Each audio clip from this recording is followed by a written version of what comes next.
this morning as I open up my eyes. Something just feels right.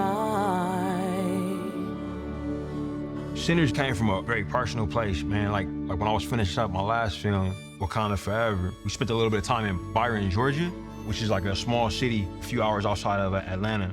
But while I was there, I saw a cotton plantation. I'd never seen the plant before in person, and that experience made me think of my uncle, who was from Mississippi, grew up in his early times as a sharecropper and eventually fled the state, came to California. We had a very close relationship. And he passed away in 2015 as I was finishing up my second feature film, Creed. I never got to see that movie, and I never really properly mourned that loss. And one of the things that he and I would do together, listen to blues music. I was trying to figure out what my next movie was gonna be. And I was in the kitchen with my wife and producer, business partner, Zenzi, and a Howlin' Wolf song came on called Wang Dang Doodle, which is a crazy song about all these dangerous characters in the South that get together and decide to throw a party. The movie just came to me. It kind of all coalesced in that moment. And I told Zenzi, I was like, I think I got my next idea for a movie. And more than anything, I found it was an opportunity for me to write a love letter to cinema, to all of the things that I love about going to the movies and watching movies with an audience. That feeling that drove me to want to become a filmmaker. I'm maximizing all the relationships that I formed with all of the folks that helped me make those movies. And I'm kind of just like cashing it in, on this picture. And at the same time, it's the first film that I've made, since I kind of know who I am. I'm a dad, a husband, a business owner. In many ways, it's the most important movie I've ever made, and it's straight from me to audiences.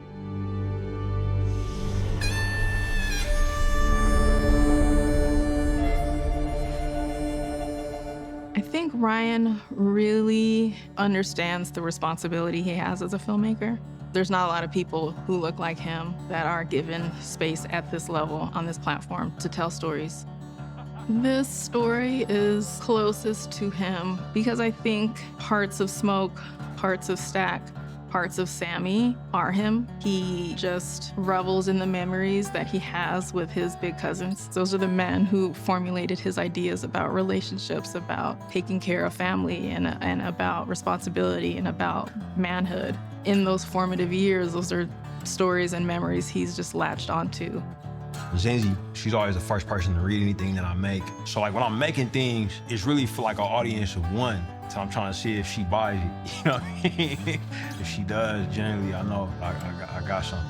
My dad was born in 1931 in Chicago by parents who were from Mississippi, so not too far from the Mississippi Delta. So I felt like this story, in ways, just brought me closer to a part of my history that I didn't yet know. The discovery of that place and the people there, it just filled my imagination with what my grandparents might have been. And I imagine that will be the same for so many people who are products of the Great Migration and who have ancestry and lineage from that place that, even through the circumstances of the people at that time, still found joy and love and community.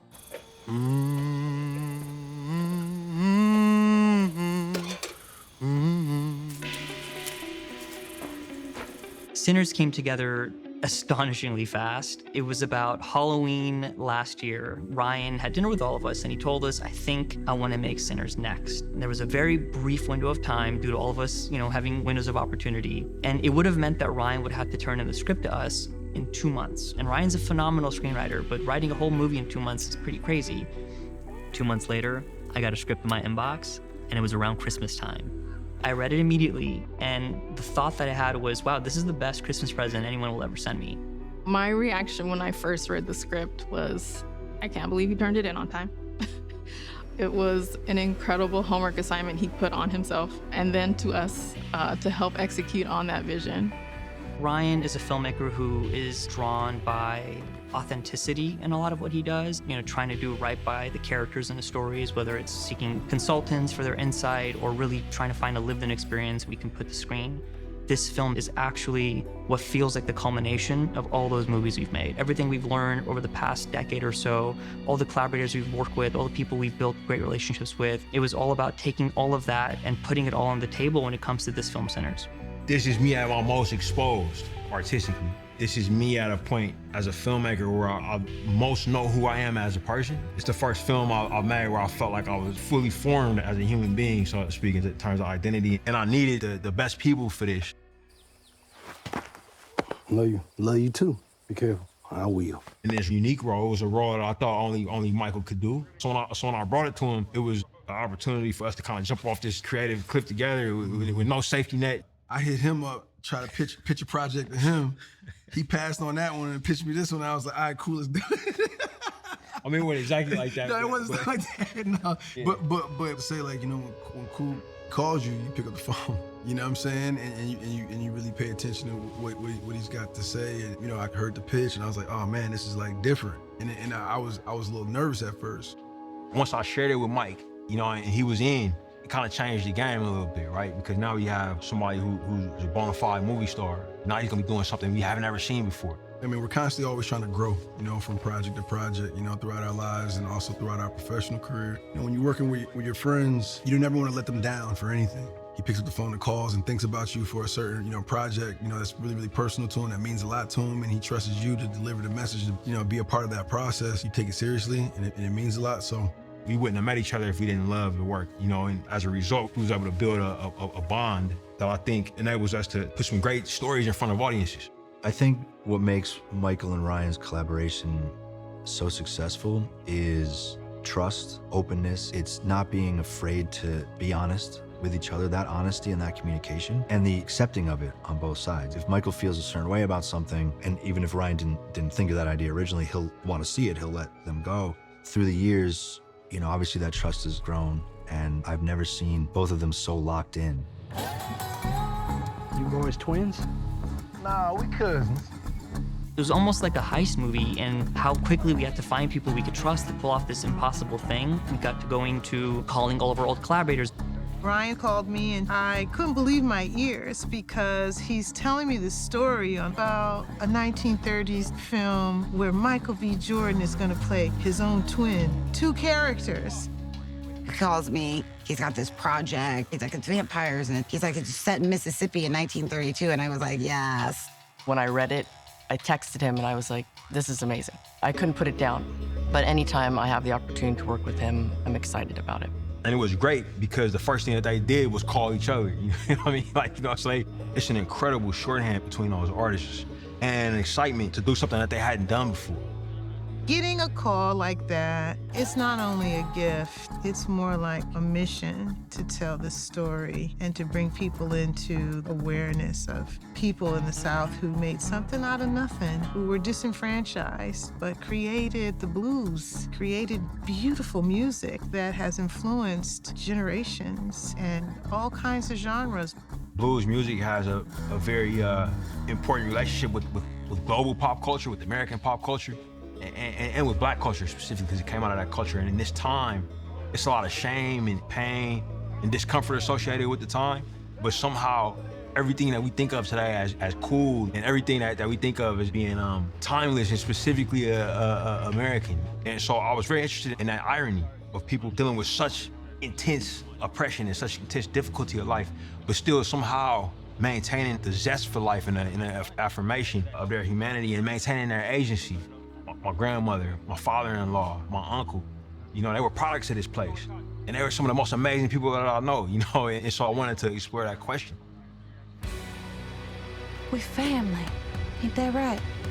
I know it sounds crazy, but after we kill y'all, we gonna have heaven right here on earth. If blues is the backbone for popular music globally, the scary story is the backbone for all storytelling. My earliest memories are of movies and the power of them are sitting in a room full of strangers, dark, and being absolutely terrified by something that's happening on the screen. All of my favorite filmmakers, they left a dent on in that genre somehow. I couldn't wait to do one day. You know, I'm so happy to be doing it now. I guess that Chicago wind blew your black ass back down now, huh? Good boy. This is my little cousin, Preacher Boy Sammy. Happens to be the finest blues player in all the Delta. This is a full-blown ensemble cast with a mixture of legendary actors with storied careers and newcomers as well. You know, with Sammy, we had to do a global search because what we were looking for was really challenging. We needed somebody who would have been an amazing actor, could sing beautifully, could play guitar, and Ryan always knew he wanted a young-looking man who had a voice that was generations older than him. I don't need to practice none of this. I know these old church tunes like the back of my hand. We looked all over the world. We had tapes from different countries, different continents. And I'll never forget, Ryan, Zinzi, and I looked at the video all together, and Miles had recorded it in his basement, I think. It was poorly lit. You couldn't quite see too much. But when you heard his voice, we knew that that was our man. He didn't know how to play guitar, but then he taught himself how to play guitar by the time we started shooting, and it was incredible. I definitely dove into in this project, studying artists like, Muddy Waters, Buddy Guy, and Son House, learning, their style and how they told stories through song. Traveling, I don't know where the world I'm in. This movie sometimes feels deceptively simple. It all takes place in one day. Most of it takes place in one location. But it is a challenging film. We got twin VFX actors. We got smoke, fire, stunts, all sorts of on-location things. It was a massive, massive undertaking. And a lot of it is if Ryan Coogler's calling you, you find a way to make it work. It is a real credit to everyone who had to really pull off a lot of stuff in a very short amount of time, and they did it beautifully. There's a lot of research put into the film, making sure that we're treating everything with as much care as possible. It's not just one person sitting in a room just trying to do their own thing. No, this is a family project. We're bringing in the best people in the world to kind of collaborate and make this happen. I feel so much joy when I walk onto a beautiful set as a cinematographer. And on this one, Hannah just knocked it out of the park as far as building a whole new world that was created from scratch, but also has so much historical meaning to people of color and my ancestors as well. These two gonna be playing down at the old sawmill. You know, the one right on the riverbank, right outside Clarksdale. So juke joints were a place where people would come. They'd often be in people's houses or old abandoned establishments, and after a long day of work, they would come and get a cold drink and dance and socialize and be in community. So the big thing here is the dichotomy, the contrast, and the transformation, which our lead character goes through a transformation throughout to the end of the film. So this is sort of signifying that, and it plays into our color story, Red, White, and Blue, because this is sort of a place where people saw hedonism and drinking, prohibition was going on, dance, which was sometimes seen as a little bit paganistic. It was one of the first sets that I walked onto, and I was like, oh, wow, this is time travel. I'm actually in a different era completely. It's so wonderful as an actor to be able to step into that world that's been created for you. Every single little thing, every little detail is so on point and so thought out. I had moments where I could go to set on days I wasn't working, and those were the days I feel like I really picked up on that detail. Once I got here and I got to see the set, the cars, the locations, the different places, to see all of that stuff come together. I feel like it's one thing to have an idea, and it's another thing to be able to execute it. What I'm trying to get to in my work in general is, how do I turn emotion into a design? Can I take joy, fear, or pain, or struggle and make it a design?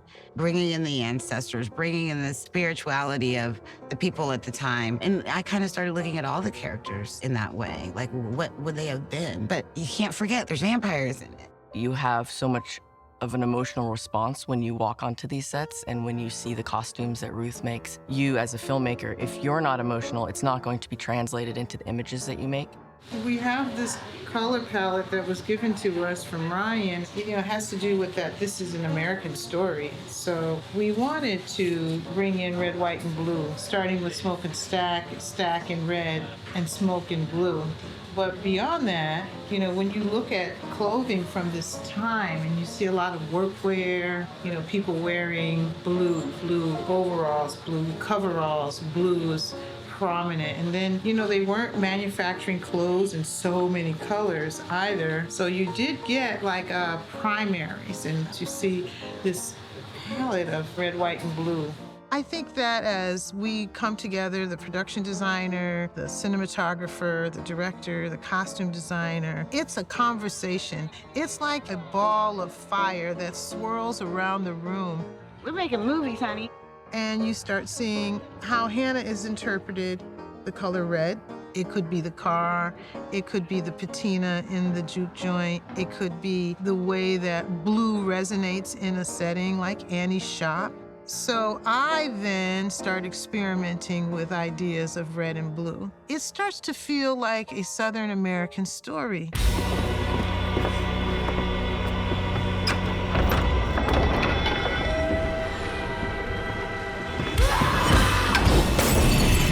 Executive at Warner Brothers, who we worked with, we love, Jesse Ironman. You know, he called me and was like, hey man, have you thought about a large format for this movie? It unlocked something in me, and I was like, oh yeah, it has to be. You know, like these characters are larger than life. You know, we're gonna show a generation of Americans that are often overlooked, that people feel uncomfortable talking about, people don't wanna spend time with. But to me, these people from this era are giants. You know, so I was like, oh, it has to be shot on the most epic format. You know, he's always thinking about the audience, he's always thinking about his characters, and he's always thinking about the emotional quality of the scene. And I'm an emotional shooter, so that works for me too. If I don't feel it when I'm shooting it, I know that the audience isn't gonna feel it. And so shooting it on IMAX makes it even that more elegant and confident. There's nothing like it. Shooting with an IMAX camera is tough. They're very heavy. They make a lot of noise. When you're running an IMAX camera, the mechanism of the 15 perf, it's almost like you're having a little mini lawnmower on set. My character's entrance scene was shot on IMAX. The sound actually helped me click right into the world because there was nothing more magical about being in a film in the 30s, filmed with a camera, making so much noise. When that film camera is rolling, that IMAX camera is rolling, people are really on point. They really try their hardest every take to get everything exactly right because film is precious.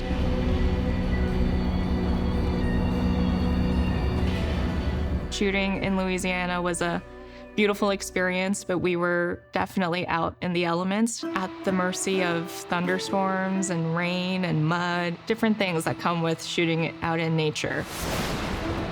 The weather destroyed us and our schedule, so we were required to just be nimble and flexible to adapt to the challenges that came our way. So I would have to talk through what's up next because we often had to pivot from what we thought our plan was and make sure that we were on the same page of what to expect. It was definitely all hands on deck.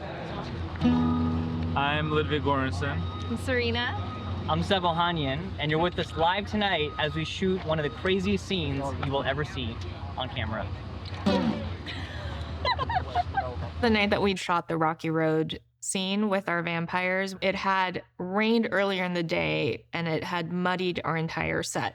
We were all worried we might not be able to do what we needed to do because we had dancers who needed to dance in this mud and musicians who had to play instruments and all of our actors. I think it was the first day that our entire cast was on set together. Well, in the merry month of May, from me home I started, left the girls of Germany, broken-hearted salute to Father dear. Okay, yeah, it was a Saturday night. The air is getting hot, everyone's kind of in the mood, and we were going to be working through the night. And it was just amazing, just a massive production. They were going to shoot it in an amazing way. Just everything about it just felt tribal. So by that point, you're really kind of thinking, this is transcending. It's like, I feel like I'm in a sub-reality. Well, that's the amazing thing about this job. Sometimes you get that feeling. Every now and then you get to this amazing place with your work and the collaborative effort that's required to get there. And when it comes off, it's a drug.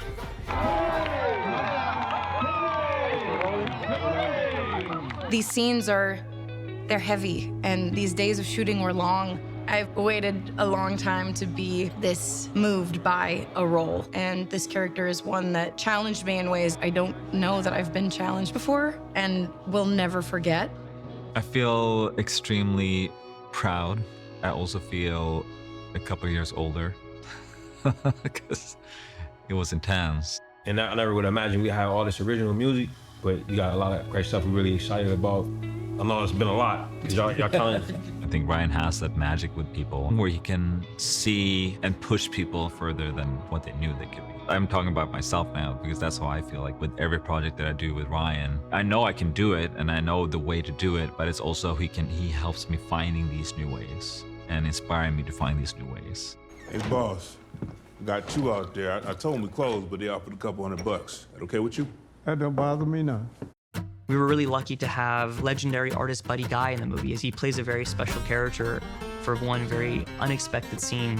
And you know, Buddy Guy famously has told the story that when he was coming up, he was kind of a young sharecropper turned blues musician himself, and he was told by the legend of his time, Muddy Waters, that you got to keep the blues alive. And seeing that we ended up getting to have Buddy in our movie doing exactly that on the screen was in a lot of ways bringing that wish to fruition. That was around the time when we realized like we really might have something special, man. You know, that at least like people who know the music, you know, to see Buddy Guy in a movie is pretty crazy.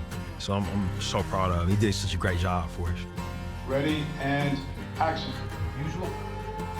Make it a double. Shooting a movie is really tough.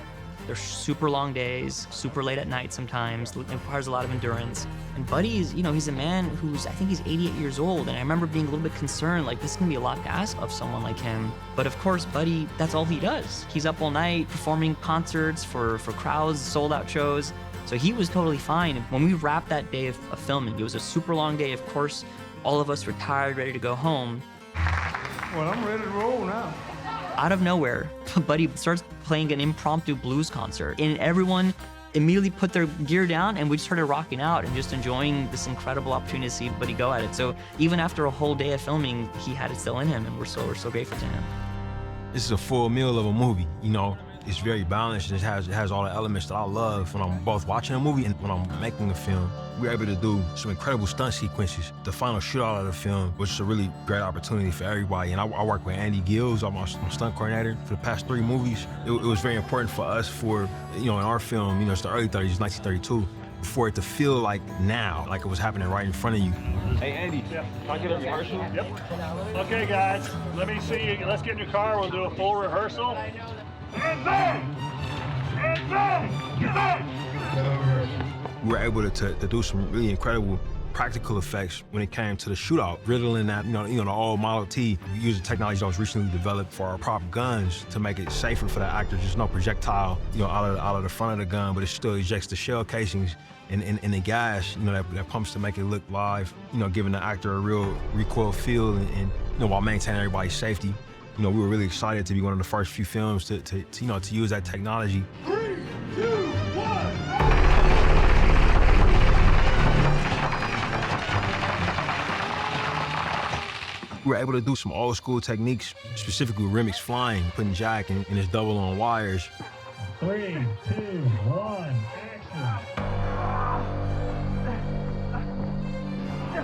We had a robust visual effects department too that kind of could join hands with stunts, you know, join hands with special effects makeup and really tell the story in a way that feels like it's happening right in front of you. The film was, you know, it was old school meets new school, you know, in such a really cool way. Somebody take me.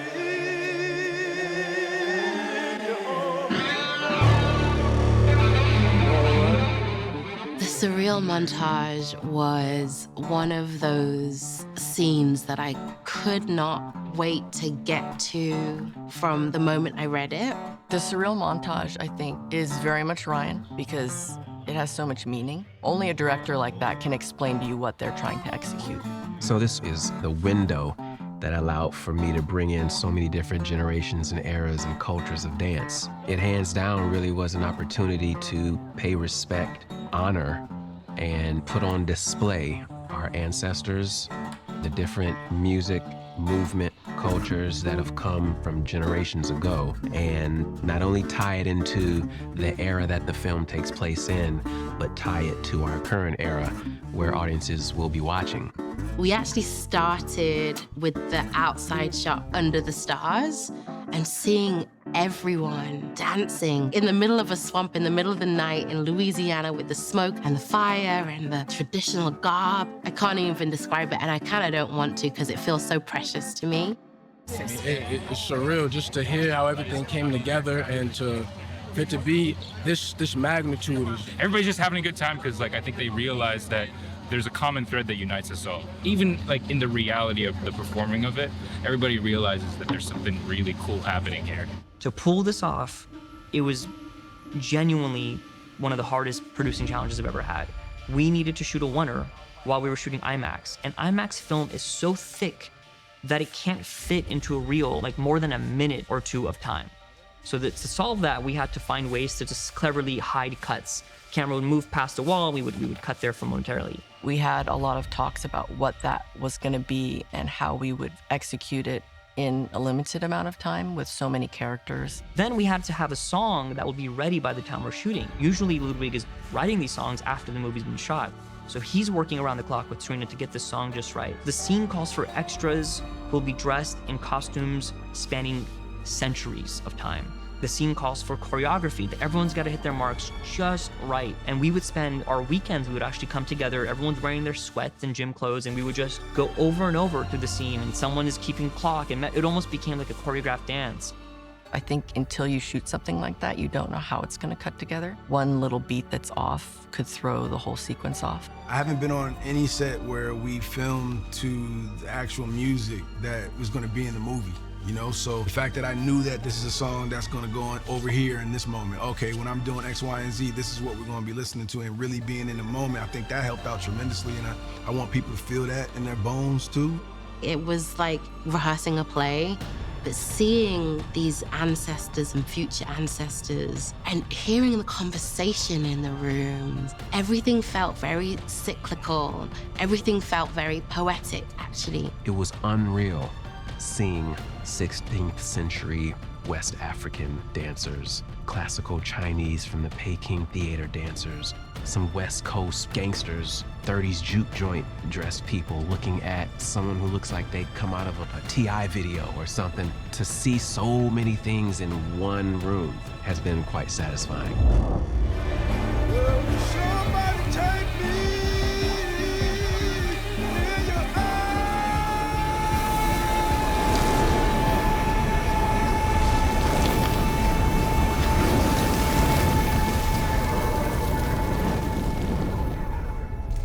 As they say, the roof is literally on fire because this party is so amazing. Well, to get that shot, our VFX supervisor, Michael Ralla, insisted to pull it off the right way, we had to actually burn the roof. So we're here, last day of principal photography. If you look up to the roof, you'll see that our colleagues from the special effects department have prepared a huge practical burn element that we're setting on fire today. You got it? Yeah, that's it. Tilt up a bit more. Like that? Yes. So naturally, that was the very last thing we shot on the very last day of the movie. And we spent a lot of time making it safe and had to ensure that everyone was in the right place in the right time and give it enough time for it to clear out. That was the grand finale of the shoot. And everyone thought, this is crazy. But we did light up the mill at the very end, and it was such a great moment that was really enjoyable for everyone because it truly marked the end of principal photography. It was kind of cathartic, actually, to finish the movie with burning our hero set.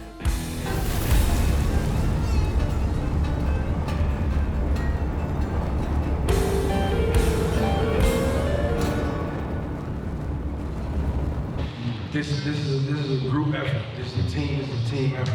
We need everybody in this room to make this movie come to life, you know?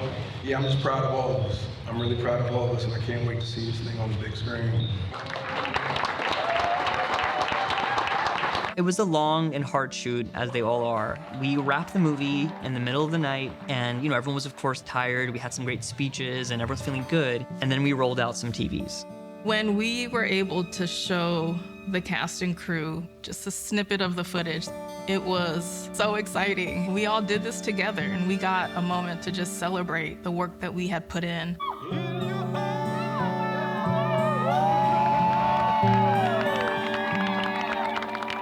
I had never done anything like that myself before, like on rap, show some footage. The biggest gift for me was I got to watch them watch it. And also I hadn't seen it because we were trying to make an incredibly difficult day. But it was incredible, man. And we only could have done that because we've been working together forever. We're gonna have a premiere for this movie. We're gonna have lots of screenings. We're gonna open the movie around the world. But I don't know if anything is gonna ever top the experience of watching just 15 minutes of scenes with the cast and crew who just put all of their energy into making this thing. Be able to see it right then genuinely is one of the best moments of my career thus far.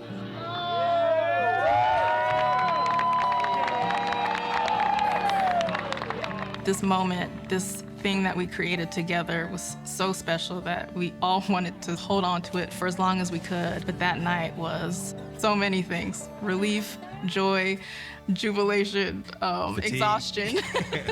Yeah, it was awesome. Hey, for real, I thank all y'all, man, like, for helping me make my dreams come true. So I appreciate y'all and everything that y'all gave to the movie. It's all over the film. That's just a taste of it, you know what I'm saying? But it's there, and I really, really, really appreciate y'all, for real. Thank you. Appreciate it. It was so satisfying, man. I was so happy for Ryan and proud of him. An original thing that he thought about that's inspired by his family and his experiences and his imagination, to see it work the way it works, the way people of color are photographed in this. Shot on 65mm IMAX cameras. I don't think there's a movie that is gonna look like this with people of color. I don't think we've had the combination of resources that this movie has. As far as just personnel, equipment, technology, budget, it's beautiful. It's really beautiful. We built a community and family on set, and we are incredibly blessed to have people we can look to say that we trust, and we're in it together. We want this to be something that we can all be proud of together. I love this work, you know, so it's awesome to have people to do it with who I respect as artists and as professionals, but I also get to know them as human beings, and I grow to love them.